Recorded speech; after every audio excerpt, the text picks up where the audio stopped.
మీరు దయచేసి పుసపుసన ఇల్లు కడితే మీ బుడ్డ మునిగే ప్రమాదం ఉంటుంది, తస్మా జాగ్రత్త అని చెప్తా ఉన్నాను.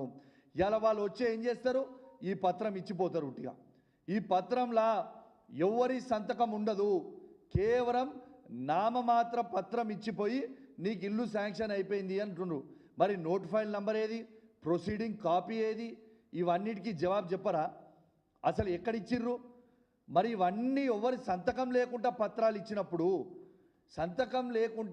ఇచ్చినప్పుడు, మేము ఎట్లా నమ్మాలి? ఇది సంతకం లేదు, నా ఎంఆర్ఓ గారి సంతకం లేదు, నా హౌసింగ్ మంత్రి గారి సంతకం లేదు, నా ముఖ్యమంత్రి గారి సంతకం లేదు.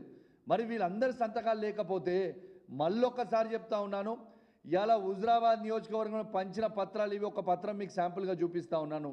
దీని మీద ముఖ్యమంత్రి రేవంత్ రెడ్డి గారి సంతకం లేదు, దీని మీద ఉప ముఖ్యమంత్రి బట్టి విక్రమార్క గారి సంతకం లేదు, దీని మీద హౌసింగ్ మినిస్టర్ అయిన పొంగులేటి శ్రీనివాస్ రెడ్డి గారి సంతకం లేదు, జిల్లా కలెక్టర్ గారి సంతకం లేదు, ఆర్డీఓ గారి సంతకం లేదు, ఎంఆర్ఓ గారి సంతకం లేదు.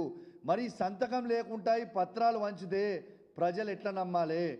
మరియు నేను ఒక్కటే అడుగుతా ఉన్నా, ఇలా ఉదాహరణ నా హుజురాబాద్ నియోజకవర్గంలో మీరు 40,000 ఇండ్లు సుమారు ఎలిజిబుల్ లిస్ట్ ఉంటే, ఈ తెలంగాణ రాష్ట్ర వ్యాప్తంగా యావరేజ్ ఇదే 40,000 కింద వేసుకుంటే తెలంగాణ రాష్ట్రంలో 119 నియోజకవర్గాలలో దాదాపు 50 లక్షల మందికి ఇల్లు ఇవ్వాల్సిన అవసరం ఉంటుంది.